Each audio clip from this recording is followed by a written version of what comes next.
I'm DJ Premier and I present to you So What's Up. Okay, computer, run it back.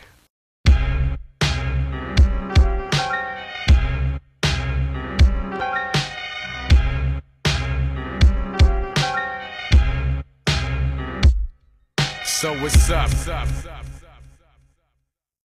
Okay, let's take you to a journey of one of the greatest groups to ever represent the hip hop culture, from their look, their rhyme style, and making a lot of people in the industry of their era copy their style. I'm talking about the Diggity Dots, the Diggity Dots, the Diggity Dots EFX. Shout to the iconic EPMD, the iconic Legends EPMD, one of the illest groups to ever produce themselves and do the illest rhyme trade-offs of a duo. Two separate squads. There was the Hit Squad and there's the Def Squad, but united, they brought in ill artists like Redman. They brought in ill artists like K Solo. They brought in ill artists like Keith Murray, and of course, Dots EFX.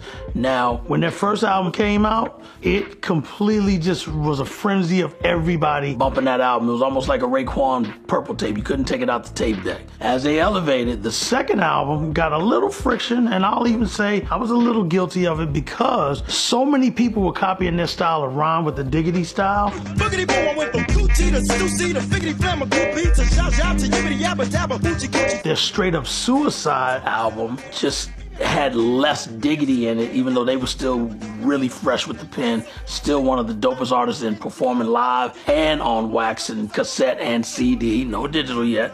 Digital now. Their third album was almost like a return to the Diggity style. I started out with them doing a remix called Caught in the Act, which was done previous before that album dropped. It wasn't on the album, it was actually a remix to the Caught in the Act original version from Straight Up Suicide. And from that point, we went on tour.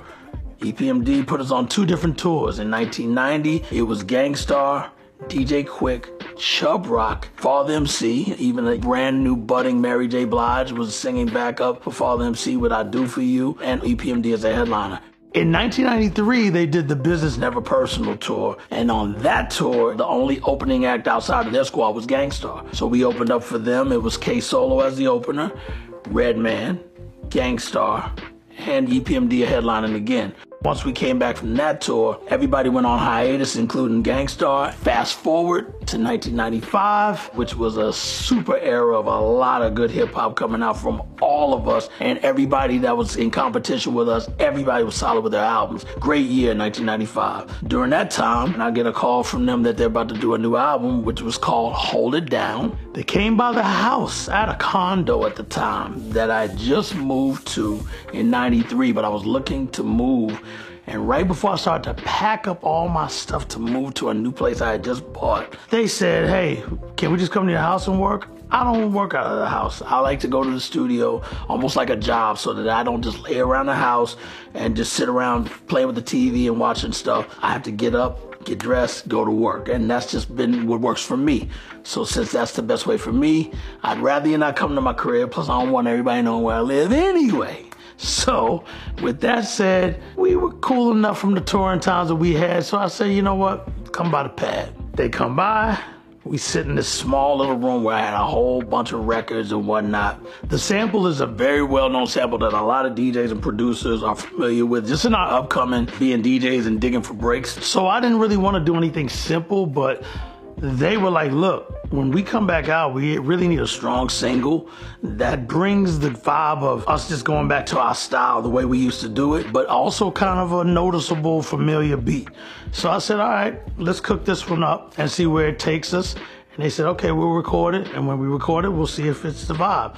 We ended up doing a beat right before it that was called No Diggity. That was how we started the vibe. They were like, that one's a little slow and we still want to keep that. Let's go with this next one that we're going to mess with. And that next one turns out to be real hip hop. It's not every day that you could really just call a record real hip hop, because we always complain about what's real hip hop and what isn't. And I'm really into dope titles, and that one's just pretty much just, you know, basic plain Jane, but Dots EFX are multi-platinum heroes that can really do it however they want to do it. So with that said, it was like, you know what? Real Hip Hop is the title. I like to always base my scratches off of what the lyrics say or the title. And again, we say this every episode, the sounds you hear are contained on this disc right here, which is transferred into a machine called the Akai S950 sampler. And then we trigger the sounds on the Akai MPC 60 during this era, which was my weapon of choice. Got a lot of weapons, but that's the weapon then. We went to the studio, the classic D&D. Shout out to Eddie Sancho, my engineer. Shout out to Dave and Doug, the owners of the studio. And shout out to Louis Teneo and Dexter Thibault, my assistant engineers. They've been mentioned. I'm not going to mention them all the time. But anyway, we went in there. And I was just like, oh man, I hope they do it like they were doing on their first album. And as soon as they went in and said, to the hip, dip, the hop, you don't stop, Das EFX with the real hip hop, it was something about, I bet they're getting ready to go. And then when he said, on your marks, get set, can't forget to go. In case you didn't know, the flow is fat like Joe. And Joe was in the video, just for that little piece. Shout out to Fat Joe. Shout out to TS. And then he said, yo, you niggity know that I'm back, man. And right when I heard that, we're like, they're back, they're back, they're back, they're back. Because we miss the diggity style. I don't care if 1,000 people did it. When they do it, it's beyond official because they're the originators of that. No one was doing it until they did it. Shout out to Crazy Drazy and Scoob, or Books in Reverse. That's Scoob, that's spelled backwards. The illest thing about the overall outcome, you gotta insert it into the S950, and as we load it up and connect it to the MP, push that play button like this.